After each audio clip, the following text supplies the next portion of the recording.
For too long, nightgoers in Newcastle have had a limited choice, according to the cast of Skippy Fries in Hell and other celebrity roasts. The production is actually the 1987 Newcastle University Review, which opens tonight upstairs in the Newcastle RSL.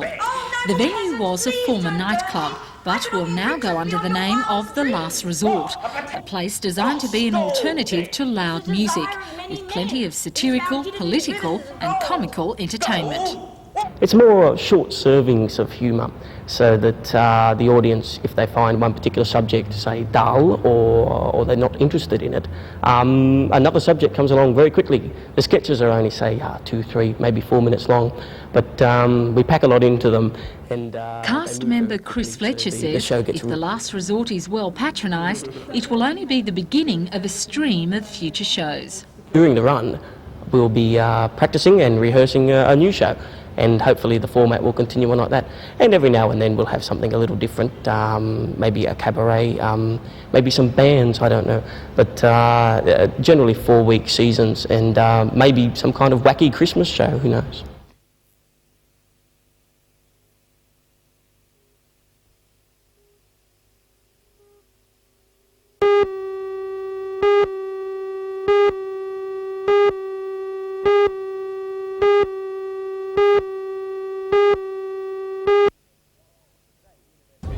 Today at University Oval, the semi-finals of the New South Wales CHS Knockout Hockey Championships were held. The championships involves about 240 to 250 teams in the open divisions, both boys and girls. The competition has been running in the boys division since 1966 and in the girls division since 1972. From the statewide divisions, the 10 regional final winners came together for the knockout, this year held in Newcastle for the first time. Today in the semi-finals, Warners Bay in the yellow played Parks in the white. This match was the highlight of the day, with Parks considered a strong team, having won the championship 6 times. They were too strong for the local side, defeating them by 4 goals to 2. In the other semi-final, Albury in the white played Oxley High Tamworth, who are the defending champions of the boys division, in the red, with the result going Oxley Tamworth's way by 6 goals to 3. In the girls division semi-finals, Central Coast School Henry Kendall were defeated 6-1 by Queenscliff High. And in the other semi-final, Berkeley High from Wollongong defeated Kelso from Bathurst 1-0.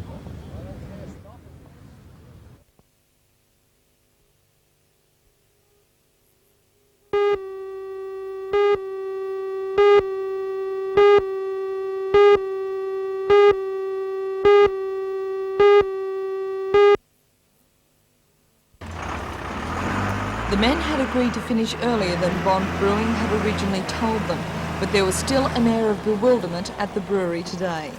The company had put on a party for the men, a wake as one man called it, but it didn't quell the disappointment and sadness that the sacked workers felt. How long have you been working here? 12.5 years. So, did you ever think it would come to this? No. I guess maybe Mr Bond's got to do what he does, but I don't think he stopped and looked at the economical situation in Newcastle before he did it. Well, I think the general feeling is that this is all unnecessary. It's a plant that's making a profit, it's running efficiently, it's, I suppose, I don't know what's on Alan Bond's mind, but I think we all feel that there's something in the wind that we don't know about. All the evidence points to the fact that this brewery will be open again, because they've had people in here measuring up around machines, they've been measuring walls and anything, but there's a lot of facts they've been keeping from us for their own reasons. The company refutes this claim and says from now on it will only be a sales and distribution depot for the area. Despite calls from business leaders like the Hunter Development Board and politicians like local member Bob Brown, the Bond Corporation has refused to answer any questions about the closure of this efficient plant, which made $14 million profit last year. Alex Young from the Hunter Development Board is angry at what he describes as Mr Bond's contempt for the region's people and economy. He believes the early closure of the plant was to prevent the state government's inquiry into the sackings, which the board called for on Monday. That this was reasonably well orchestrated. It seems to me that the action took place so quickly that the Bond organisation had made up its mind that if there was any severe criticism of the type that we levelled on Monday, that it would act in the manner that it has. Be annoyed about the attitude that's been adopted.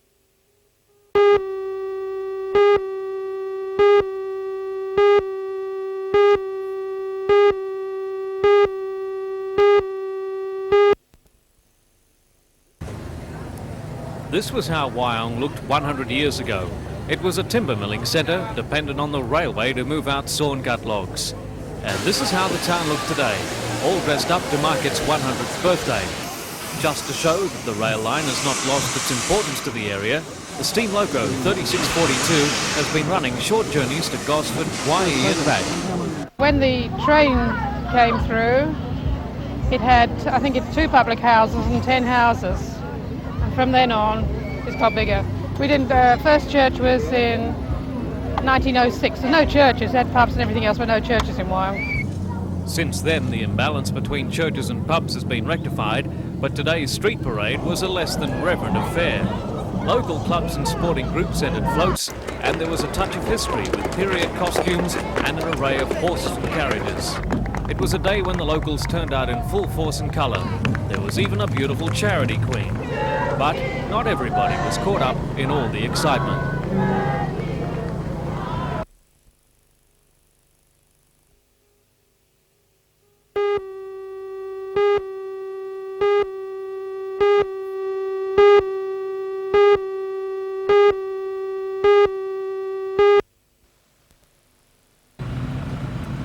It was here on this narrow, wet stretch of road near the entrance to the Lake Munmora power station that the tragedy unfolded.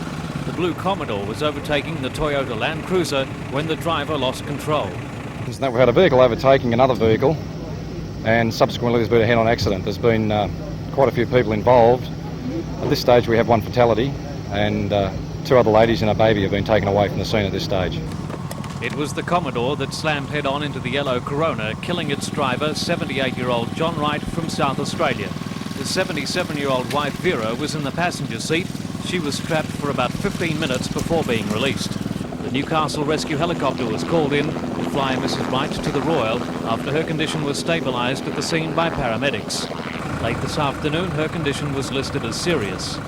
The driver of the Commodore, 27-year-old Carol Eaton from Budgewoi, suffered a fractured hip.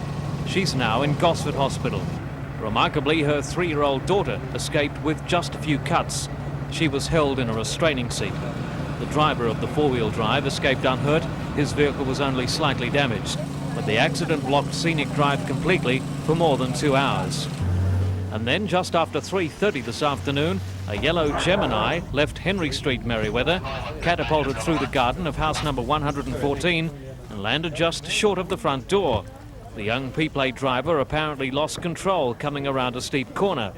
Despite the fact that the vehicle rolled, both the driver and his passenger escaped with just minor injuries. G'day, Darryl.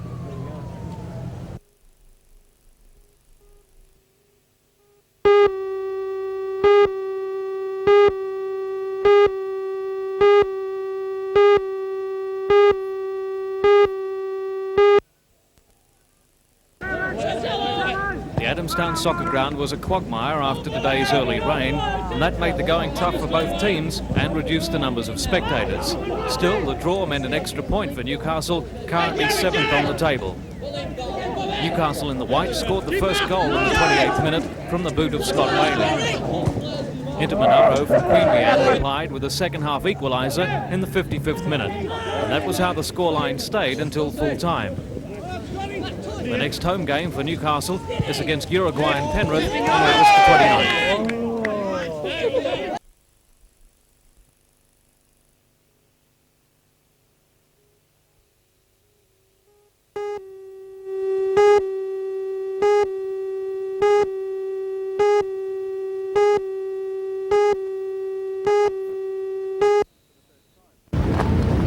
First time through the work of the Newcastle Master Builders Association and the Hunter Valley Research Foundation, Newcastle rentals have been included in the national survey.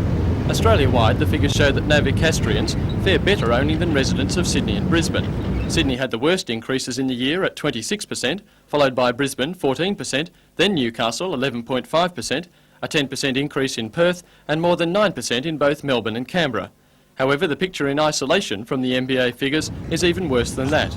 In the high-density flat area of Newcastle, Cooks Hill, Merriweather and Hamilton, Average rent on a 2-bedroom apartment rose 14.1%. At the same time, 3-bedroom houses in the Broadmeadow, Islington, Waratah and Wickham area rose a massive 33%, although the average for all Newcastle was only 11.5%. The NBA is blaming the rises on government policies, which it says discourage investment and force owners to put up rents to make a profit.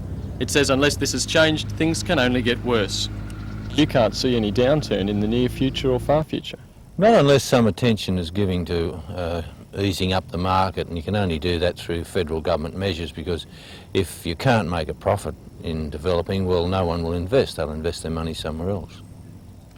And why aren't people making that profit?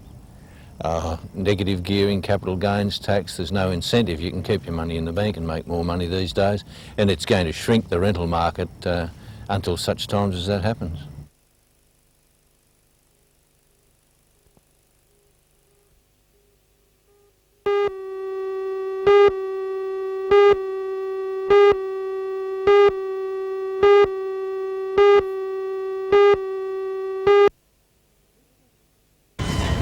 This logistics support shelter is not the first to be built in Newcastle for the Army.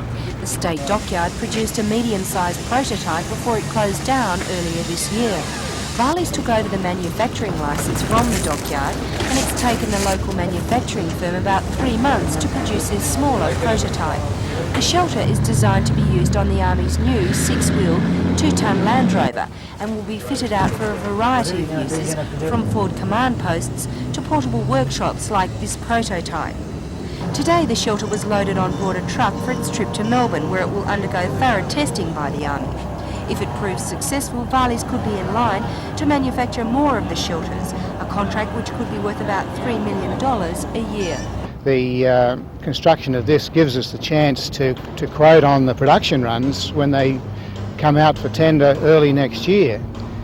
We carried on from where the State Dockyard left off. They produced what the Army call a medium-sized shelter that goes on the 4-tonne Unimog, and this, which they call the small, goes on the new 2-tonne Land Rover.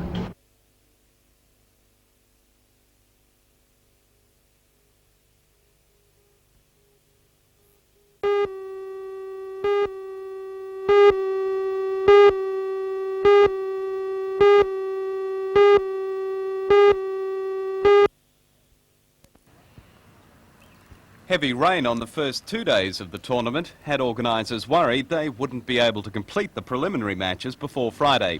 But the rain stayed away today, allowing the extra matches to go ahead.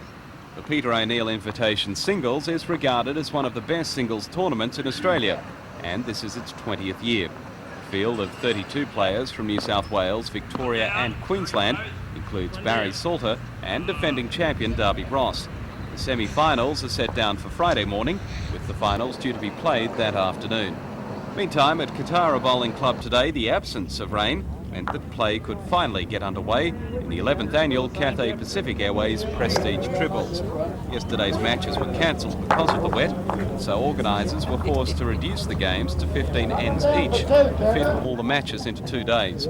Playing confidently today was the ladies' combination of Eve Wiltshire, Faye Craig and Joan Doorbin. Hong Kong representatives Keith Bosley and Gary McCarthy have teamed up with Bob Fishlock for their tilt at the title. Bob Fishlock and Phil Thorogood will be representing Newcastle in the Hong Kong International Pairs Classic in November.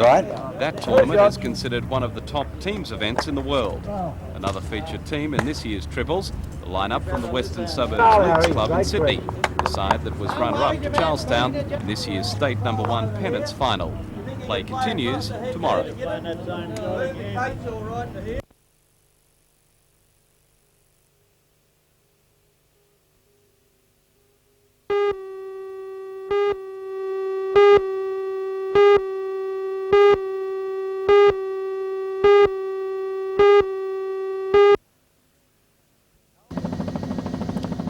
Coal and Allied says the plan aims to employ more people efficiently and to use expensive capital equipment more effectively over the course of the year. To this end, the company wants the elimination of smoko and bath time, the increase in dragline operation to 363 days a year, as it is in Queensland, and production over Christmas and Easter. On this last point, Coal and Allied claims the award allows for this if employer and a majority of employees agree, and that it would lead to increased employment levels. The changes at Mount Thorley also call for the staggering of crib breaks for continuous operation when required, and weekend production, and manning changes on drag lines, shovels and drills. Add to these the reduction and even elimination of bonuses, and the company says it will minimise losses and resist retrenching at Mount Thorley.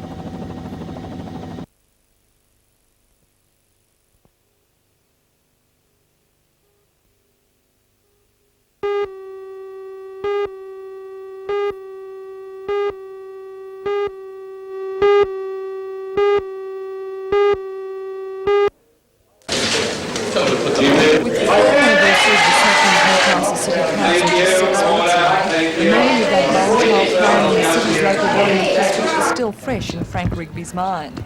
Alderman Rigby believes that councils need a form of self-regulation, with a four-man team of the top town clerk, a senior council officer and 2 aldermen to go to the rescue of a council in trouble. He believes there is often no criminal intent involved, and they need help from people within local government to get their house in order and avoid the last resort of dismissal. I'm trying to get it that way that when a council gets into trouble, it gets out of trouble. Aldermen are expendable, councils and ratepayers aren't, and that's the whole thrust of the thing. Do you wish something like this task force had been enforced when Newcastle Council was in trouble?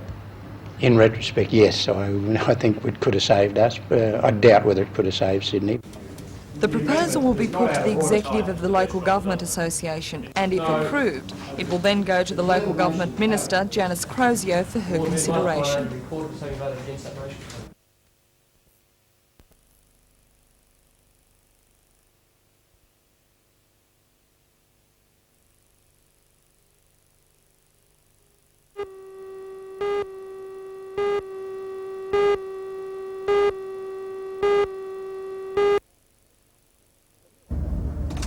The new offices on the second floor of the State Bank building at 79 Hunter Street were overfilled with invited guests for the occasion. Mr Unsworth told them that the move to better premises was evidence of his government's strong commitment to assisting ethnic communities and fighting prejudice. The Ethnic Affairs Commission and the Anti-Discrimination Board employ 6 full-time staff and 5 part-time, and can call on a large body of personnel to handle problems in any number of languages. The Premier commended the skill and dedication of the staff in providing translation, interpretation, conciliation and liaison. The sighting of the 2 organisations in the one place is no coincidence. Ethnic Affairs Chairman Dr Paolo Pontero explained that their roles are complementary. 2 different organisations which are the 2 sides of the same coin. The Anti-Discrimination Board provides assistance to people who complain for discrimination, while the Ethnic Affairs Commission instead assists people who need interpreters in courts, assists people with overseas qualifications who want recognition in Australia, assist ethnic groups to assist their own people, new settlers, so it's a different orientation.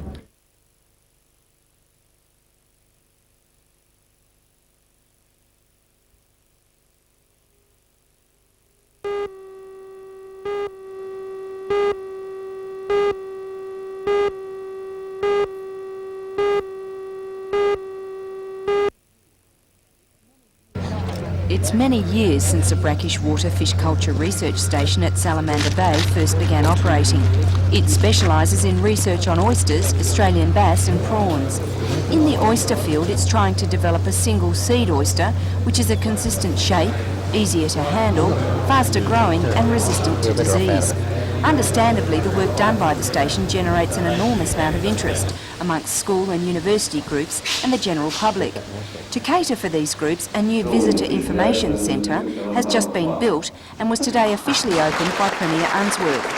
According to the station's general manager, Bob Martin, this centre was desperately needed. It's very difficult, if you've got a very sensitive research project going on, to take a massive group into the middle of a research project. And this is going to mean that we can put on videos, displays and show the public the sort of work and where their taxes are going and where they're being well spent. And according to Premier Unsworth, this centre will be invaluable. It provides a service to the industry, the fishing industry, and it's something that will be used by the industry and will enable those at the research station to provide groups who are involved in research, who are involved in the study of mariculture, the opportunity to come here and learn more about this important activity.